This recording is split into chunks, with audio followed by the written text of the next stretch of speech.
Négociation d'Istanbul, la Turquie au cœur de la diplomatie mondiale. Istanbul s'apprête à accueillir ce jeudi 15 mai une nouvelle rencontre cruciale entre la Russie et l'Ukraine. À l'initiative de Vladimir Poutine, soutenu par Donald Trump et accepté par Volodymyr Zelensky, les pourparlers de paix pourraient reprendre là où ils avaient commencé à Istanbul après plusieurs tentatives ailleurs, notamment à Riyad, restées sans suite durable.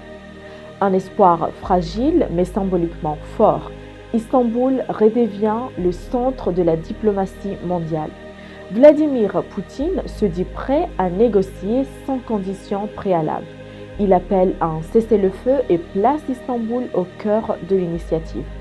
De son côté, Zelensky accepte l'invitation et salue le rôle de Recep Tayyip Erdogan. Donald Trump, actuellement en tournée au Moyen-Orient, n'exclut pas de se rendre en Turquie, évoquant une opportunité historique. Ce n'est pas la première fois qu'Istanbul accueille ces négociations.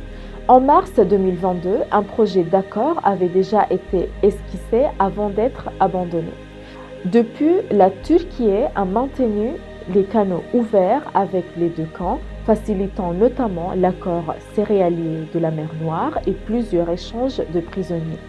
Un rôle que les analystes qualifient de pivotal dans un monde fragmenté.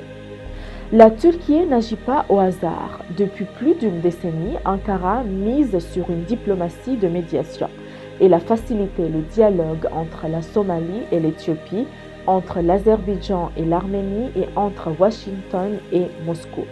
Elle a participé au processus d'Istanbul pour l'Afghanistan et soutenu la stabilisation des Balkans. Selon les experts, cette posture neutre mais active confère à la Turquie une crédibilité rare sur la scène mondiale. Ce 15 mai à Istanbul, le monde aura les yeux rivés sur une table. La paix entre la Russie et l'Ukraine reste incertaine, mais un cessez-le-feu, même temporaire, serait un pas majeur. Erdogan s'est dit prêt à faire tout son possible pour que la honte de la guerre laisse place à l'honneur de la paix.